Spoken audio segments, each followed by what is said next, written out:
स्वागत है दोस्तों आपका हमारे YouTube चैनल वृंदावन गाथाएं में। दोस्तों यह कहानी थाईलैंड की लोक कथा है जिसे हम आज आपके लिए लेकर आए हैं। दोस्तों अगर आप चैनल पर नए हैं तो कृपया करके चैनल को सब्सक्राइब कर दें, वीडियो को लाइक कर दें। दोस्तों स्टार्ट करते हैं अपनी आज की कहानी। दोस्तों थाईलैंड की राजकुमारी स्वप्न सुंदरी आज अपना 16वां जन्मदिन मना रही थी। नगर में सभी नगरवासी आज बहुत खुश थे क्योंकि देश के राजा ने सभी नगरवासियों को महंगे तोहफे व मिठाइयाँ भिजवाई थी। राजकुमारी स्वप्न सुंदरी जो परियों की तरह खूबसूरत, मासूम व बेहद शर्मीली लड़की थी। राजकुमारी की खूबसूरती की चर्चाएं दूर दूर के राज्यों तक फैली हुई थी। उस समय का हर कोई राजकुमार और राजा राजकुमारी स्वप्न सुंदरी के सपने देखा करता था तथा उसे पाने के लिए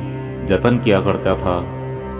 राजकुमारी इन सब बातों से अनजान थी। राजकुमारी की एक सौतेली माँ भी थी। राजकुमारी की अपनी माँ बचपन में ही चल बसी थी।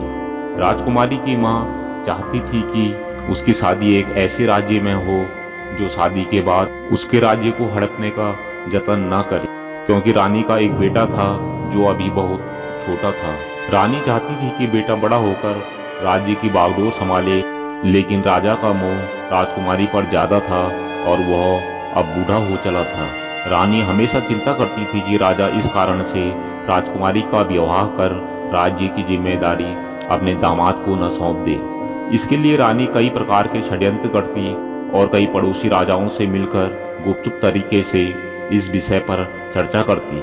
लगभग सभी राजा स्वप्न सुंदरी से विवाह के लिए रानी की सभी शर्तें मानने को राजी थे, परंतु रानी को किसी पर भी विश्वास नहीं था। परंतु पड़ोस का एक राजा जिसकी 4 शादियां पहले से हो रखी थी, रानी को मनाने में कामयाब हो जाता है।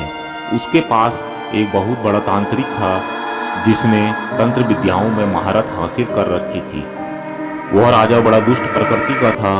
उसने रानी को मनाने के लिए उसे 1000 हीरे की अंगूठियां रिश्वत स्वरूप दे रखी थी, जिससे रानी स्वप्न सुंदरी का हाथ उस दुष्ट राजा के हाथ में दे दे। वह राजा दिन हो या रात स्वप्न सुंदरी के सपने देखता रहता था।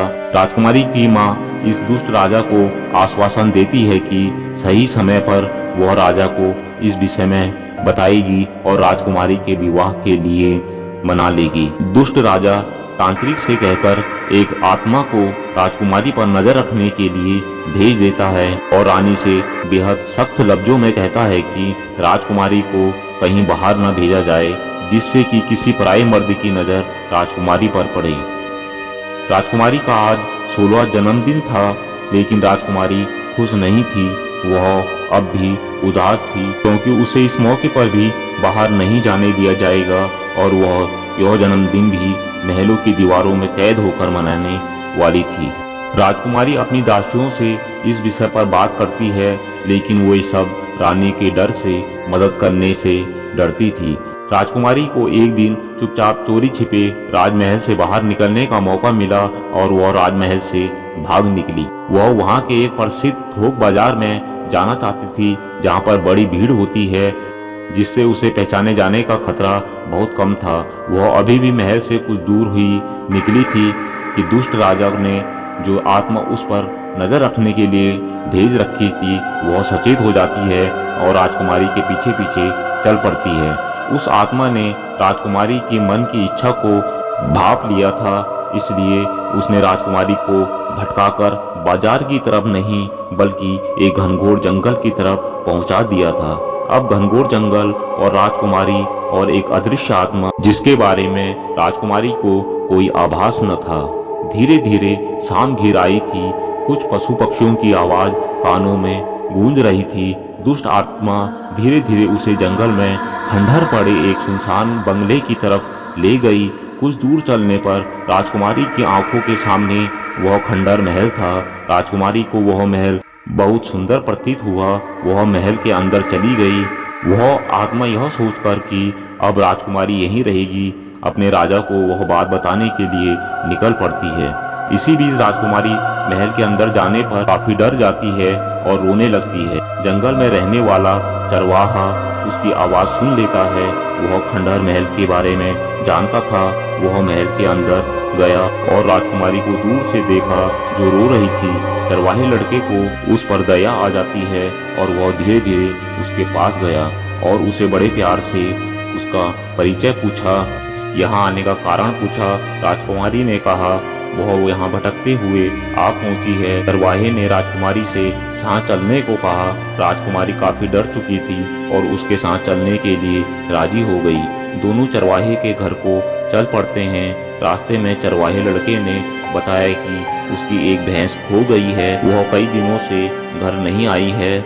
मैं टाइम मिलने पर उसे खोजने के लिए निकल पड़ता हूँ। चरवाहे लड़के ने बताया कि वह अपने घर पर अकेला ही रहता है।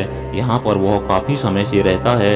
राजकुमारी को उसकी बातें अच्छी लग रही थी और वह उस लड़के पर हैरान थी कि वह अकेला ही इस जंगल में कैसे रह लेता है। लड़के का शरीर जंगल की ताजी हवा से मजबूत कद काठी का था और वह बोलने में भी काफी शालीन था। राजकुमारी उस पर विश्वास करने लगी। अब रात भी हो चली थी। राजकुमारी और चरवाहा अब घर पहुंच चुके थे। दोस्तों, राजकुमारी और चरवाहे की प्रेम कहानी कैसे आगे बढ़ती है और क्या होता है दुष्ट राजा और राजकुमारी की सौतेली माँ का। दोस्तों, कहानी लंबी होने के कारण हमें कहानी यहीं समाप्त करनी पड़ रही है। कहानी की अगली कड़ी हम आपके लिए जल्द लेकर आएंगे। तब तक के लिए आप चैनल को सब्सक्राइब करके रखें। जल्द मिलेंगे अपनी अगली वीडियो के साथ में। तब तक के लिए नमस्कार।